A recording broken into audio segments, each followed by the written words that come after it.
Josué, chapitre 9. En apprenant cela, tous les rois qui étaient au-delà du Jourdain, dans la montagne, dans le bas pays et sur toute la côte de la Méditerranée, vers le Liban, Hittites, Amorites, Cananéens, Périzites, Hivites, Jésubéens, se coalisèrent pour combattre Josué et Israël d'un commun accord. Les habitants de Gabaon apprirent ce que Josué avait fait à Jéricho et à Haï. Eux aussi agirent par ruse. Ils se déguisèrent, chargèrent leurs ânes de sacs usés et de vieilles outres à vin usé, déchirées, raccommodées. Ils mirent à leurs pieds de vieilles sandales rapiécées et sur eux des vêtements usagés. Tout le pain de leurs provisions était sec et en miettes.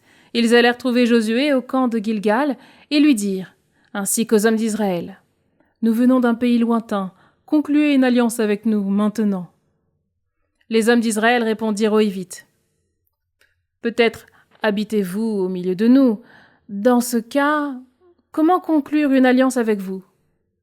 Ils répondirent à Josué, « Nous sommes tes serviteurs. » Mais Josué leur demanda, « Qui êtes-vous? D'où venez-vous » Ils répondirent, « Tes serviteurs viennent d'un pays très lointain, à cause de la renommée du Seigneur ton Dieu. En effet, nous avons entendu parler de tout ce qu'il a fait en Égypte, et de tout ce qu'il a fait aux 2 rois des Amorites qui vivaient au-delà du Jourdain, Séhon, roi de Heshbon, et Og, roi de Bashan, qui vivait à Ashtaroth. Nos anciens et tous les habitants de notre pays nous ont dit, « Prenez des provisions pour la route et allez au-devant d'eux. Vous leur direz, nous sommes vos serviteurs. Concluez une alliance avec nous, maintenant. Voyez notre pain, il était encore chaud quand nous avons fait provision dans nos maisons, le jour de notre départ vers vous. Maintenant, il est sec et en miettes. Ces outres de vin, elles étaient neuves quand nous les avons remplies. Les voilà déchirées. Nos vêtements et nos sandales, les voici usés par un très long voyage. » Les gens d'Israël acceptèrent leurs provisions sans consulter l'oracle du Seigneur. Josué leur accorda la paix et conclut avec eux une alliance pour qu'ils aient la vie sauve. Les responsables de la communauté leur en firent serment. Or, 3 jours après avoir conclu cette alliance, ils apprirent qu'ils étaient des voisins et habitaient au milieu d'eux.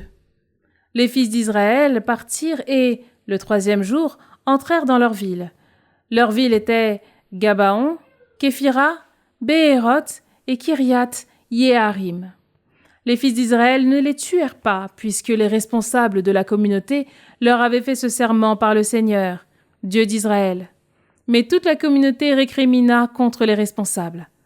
Tous les responsables dirent à la communauté, « Nous leur avons prêté serment par le Seigneur, Dieu d'Israël. Maintenant, nous ne pouvons plus leur faire de mal. Voici ce que nous ferons.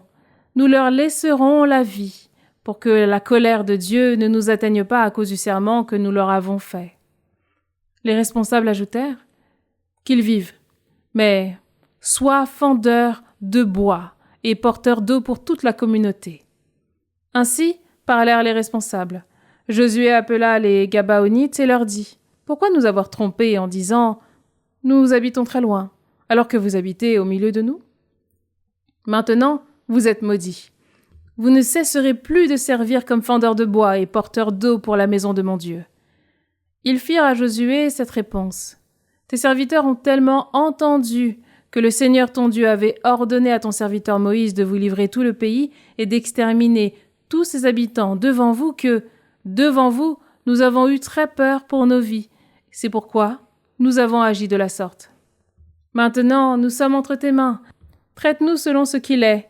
À tes yeux, juste et bon de nous faire. » Josué les traita ainsi. Il les délivra de la main des fils d'Israël, qui ne les tuèrent pas.